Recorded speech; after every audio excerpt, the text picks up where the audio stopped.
Mr. Prime Minister. It'll be one moment for President Obama. Introducing the Prime Minister.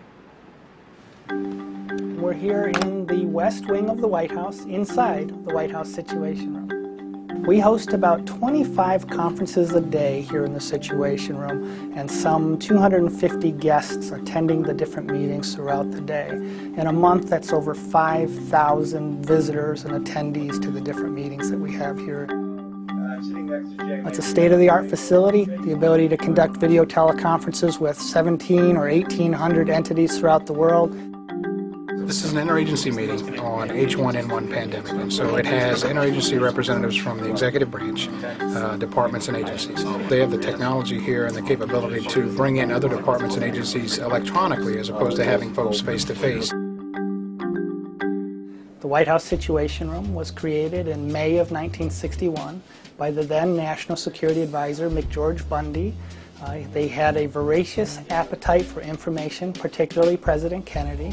And in response to that need, they felt the desire to create a communications center here within the White House.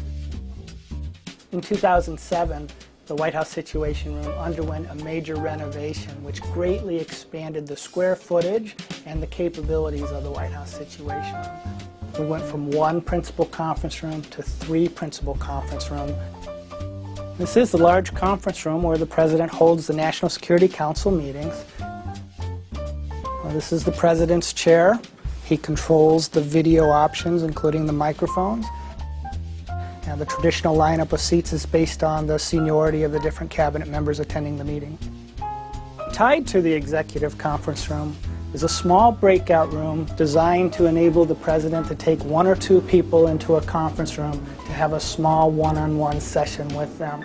And all of the feel that you see here, the types of wood, are designed to replicate the other entities at which the President would participate.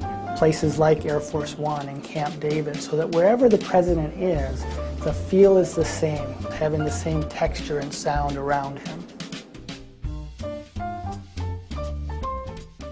One of the cool features of this particular room in the White House Situation Room is the opportunity to provide privacy for the President if he's making a head of state phone call from the Situation Room itself. And what we'll do is we'll be able to fog the windows to give him that level of privacy.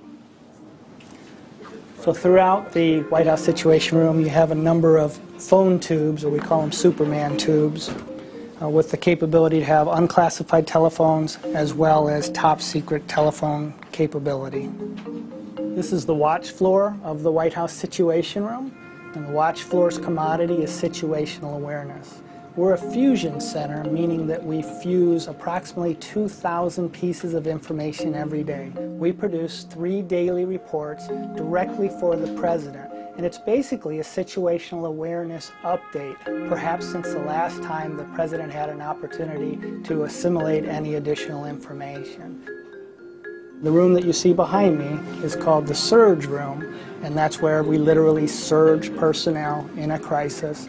We keep the phones and the computers always on so that we can provide instant access and start fusing information to provide a summary for the decision makers in the White House so that they can make the decisions in response to that situation or crisis, and hence the clever name Situation Room. 1/3 of the personnel come from the intelligence community, 1/3 come from the Department of Homeland Security, and the remainder come from the U.S. military. We are sent here because we're apolitical. We're not Democrats, we're not Republicans. We're here to support our nation and the President of the United States and the institution of the presidency. And all of the people who work in the White House Situation Room are simply the best and the brightest that this nation can offer, and they do the very best job that they can do.